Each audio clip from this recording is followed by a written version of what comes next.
And we're back, y'all. Thank you for watching today. Go ahead and hit that like button, my people. You know that it helps us out a ton. And of course, it helps you because it helps us keep bringing you this content. Now, y'all, you might hear a little bit of background noise. You already know that I am in the world's loudest, noisiest country. I'm gonna let you guess which one it is. So y'all just rock with me anyway, okay? Appreciate it. Now, y'all, today we have another story. Our first story today was about the immigration situation in Massachusetts. ICE has gone there and arrested, looks like over 1,500 people in recent weeks. And ICE, they're not playing, y'all. They're also making moves in Minnesota.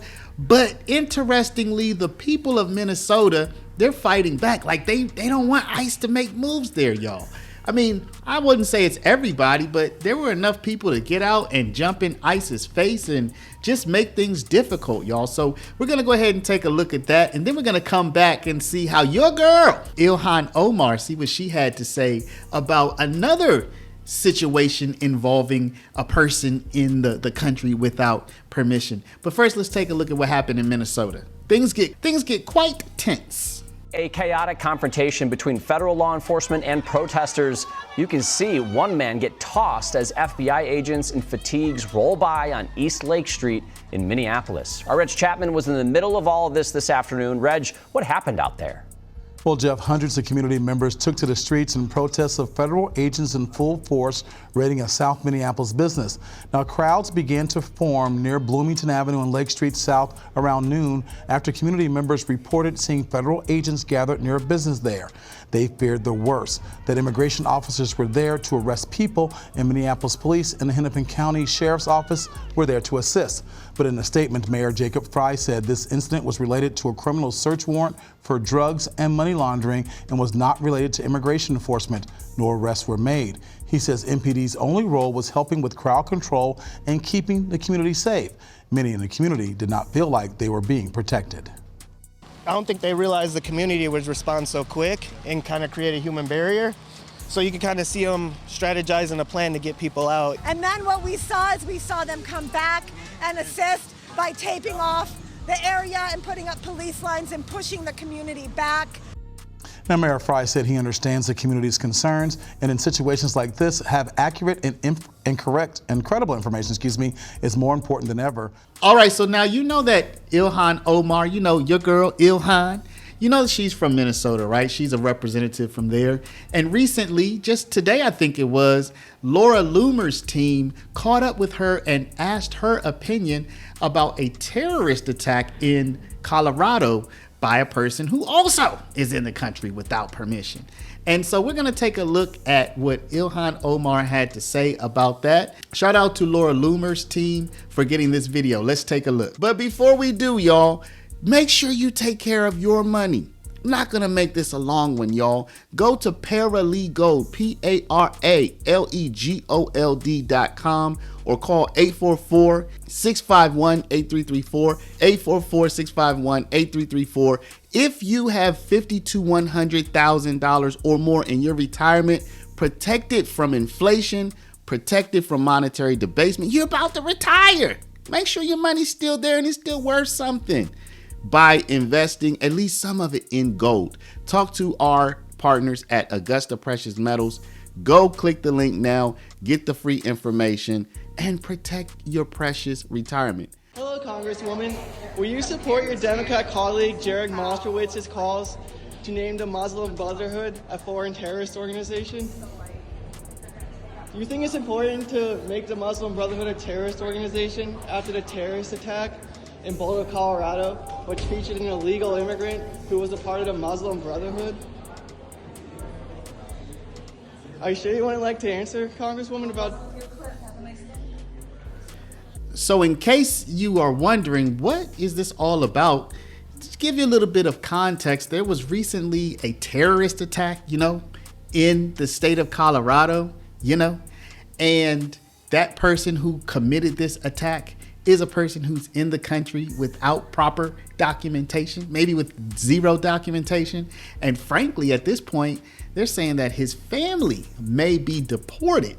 They thought that his family might have been deported as quickly as last night, but you're gonna see that a judge actually put the hold on that and is allowing the attacker's family, who also, I suppose, is in the country without permission, allowing them to stay here temporarily. So y'all, it's just a lot going on. Let's take a look. Federal officials say the wife and 5 children of a man accused of throwing Molotov cocktails at demonstrators in Boulder were taken into custody. The White House says the family of Mohammed Sabri Salman could be deported as early as tonight. And authorities say Salman, an Egyptian national who's been living here in the U.S. illegally, had 18 Molotov cocktails, but threw just 2 during Sunday's attack. Fox's Alicia Cunha has more now on the charges he's facing. The wife and all 5 children of the suspected Boulder terrorist are now in federal custody and being processed for expedited removal after Sunday's violent attack in Colorado left 12 people injured, sending shockwaves through the Jewish community. Some anger, there was sadness, grief, a lot of things mixed together. Authorities say Mohammed Salman is facing 16 attempted murder charges, plus counts for using an incendiary device, for throwing Molotov cocktails at a group marching for Israeli hostages. They also say he is facing a federal hate crime charge, and more could be coming. We've moved swiftly to charge quickly, just to send the message to the community that no acts of anti-Semitism are going to be tolerated. The acting U.S. attorney for Colorado says Solomon, who is a visa overstay, admitted to planning the attack for a year and said he wanted to kill all Zionist people. The attack follows the murder of 2 staff members of the Israeli embassy in Washington outside a Jewish museum and an arson attack on Pennsylvania Governor Josh Shapiro's mansion. We as Jews, and this is not an overstatement, we're being hunted. And this is now proven it. It was already proven. The Anti-Defamation League reported the highest number of anti-Semitic incidents in 2024, adding there's been more than a 300% increase in the last 5 years. And according to the American Jewish Committee, 3/4 of Jewish Americans say they feel less safe since the October 7th attacks. The federal government says it is taking action against acts of anti-Semitism. This is pure evil. The Department of Justice has already filed federal hate crime charges against the alleged perpetrator, and he will be held accountable to the fullest extent of the law. So y'all, the country is really on edge. I made a point to say that in the first video. The country is on edge. Immigration is, to me, it seems like it is shaping up to be the number one question, the number one point of conflict in this entire country. And I really can't tell what the pulse of the people is. The people who watch my videos seem to be more like, send them home. And I've already made my opinion very clear. I'm all for legal immigration, and I'm also for helping people who are in dire need. I don't care what your situation is. But in general, I'm for legal immigration. I have a family of legal immigrants. I'm not, but my wife is. So, I'm for that. But I think people should be in the country with proper permission. That's my opinion. But, it seems like there's other people in this country who are like, we don't care. They're actually going out to take it to the streets. They're impeding ICE. They're getting in their face. They're confronting them.